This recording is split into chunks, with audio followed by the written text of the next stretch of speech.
Hello everyone, good morning. मैं Jai, welcome to hard study point. आज के इस वीडियो में स्वतंत्रता का अधिकार, जो कि मौलिक अधिकार का ही एक भाग है, इसमें अनुच्छेद जो 19 है उसमें कितने प्रकार की स्वतंत्रता का उल्लेख किया गया है। 19A, 19B, 19C, 19D, 19E, 19F और 19G।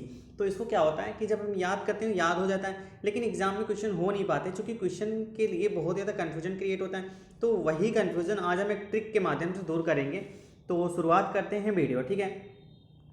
तो पहले यहाँ पर देख लेते हैं क्या है। अनुच्छेद 19 मूल अधिकार, मूल संविधान में 7 तरह की स्वतंत्रता का उल्लेख था, लेकिन जो मूल संविधान था उसमें 7 तरह की स्वतंत्रता का उल्लेख था, लेकिन एक स्वतंत्रता के अधिकार में जैसे 19F था, संपत्ति के अधिकार, इसको हटा दिया गया है।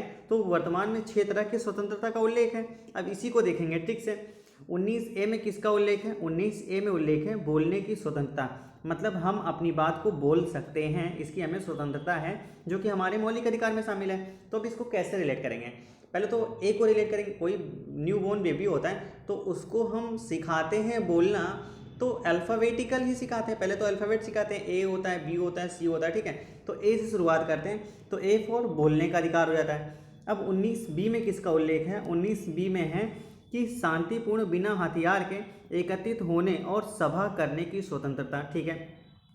अब सभा करेंगे तो सभा में क्या होता है कि लोग एक दूसरे से बात ही तो करते हैं, किसी भी प्रॉब्लम्स को लेके सजेशन चाहते हैं, ठीक है। तो बी मतलब हो गया बातचीत करेंगे। अब बातचीत अकेले तो करेंगे नहीं, खुद से खुद की बातें तो करेंगे नहीं, है ना। तो उसमें बहुत सारे लोग होंगे, मतलब सभा के थ्रू एक बात करेंगे, ठीक है। अब सी, 19C में किसका उल्लेख है? 19C में उल्लेख है सी फॉर कम्युनिटी, ठीक है। तो कम्युनिटी क्या होता है? एक संघ होता है, तो संघ बनाने की स्वतंत्रता है। हम किसी की प्रति किसी भी चीज़ को लेकर के एक संघ बना सकते हैं, कि यूनिटी बना सकते हैं, कम्युनिटी बना सकते हैं, ठीक है। 19D की बात करते हैं। डी में किसका उल्लेख है? क्या हमें स्वतंत्रता देता है? देश के किसी भी क्षेत्र में आवागमन की स्वतंत्रता। अब डी को रिलेट करेंगे कितना? डिस्टेंस है। डिस्टेंस तभी कोई कवर होगा जब एक स्थान से दूसरे स्थान की दूरी तय करेंगे, और एक स्थान से दूसरे स्थान जाने आने की स्वतंत्रता हमें 19D के द्वारा दिया जाता है। ई की बात करेंगे। 19E में हमें किस तरह की स्वतंत्रता का उल्लेख किया गया है? तो ई फॉर देश के किसी भी क्षेत्र में निवास करने और बसने के बारे में हमें स्वतंत्रता देता है, कि हम कहीं भी निवास करते हैं। लेकिन अभी तक धारा 370 जब तक चल रहा था, जम्बो इसका एक एक्सेप्शन था, अपवाद था, ठीक है। तो अब इसको कैसे रिलेट करेंगे? ई को हम स्टे से रिलेट करते हैं। ई फॉर स्टे, स्टे मतलब रुकना या रोकना, ठीक है। तो निवास करने की स्वतंत्रता देता है। एफ फॉर में क्या है? एफ में संपत्ति का अधिकार है, ठीक है। एफ में संपत्ति का अधिकार है, जिसे 44वें संविधान संशोधन कब हुआ था? 1979 में हुआ था। पूछा जाता है क्वेश्चन की कब किया गया था। तो इसमें जो संपत्ति का अधिकार था इसको हटा दिया गया था, और इसका उल्लेख था अनुच्छेद 31 एवं 19 का को मौलिक अधिकार की सूची से हटाकर इसे संविधान के अनुच्छेद 300A में कर दिया गया है। किस में कर दिया है? 300A में रख दिया गया है संपत्ति के अधिकार को। अब यह एक तरह का कानूनी अधिकार हो गया है, ठीक है। जी की बात करते हैं।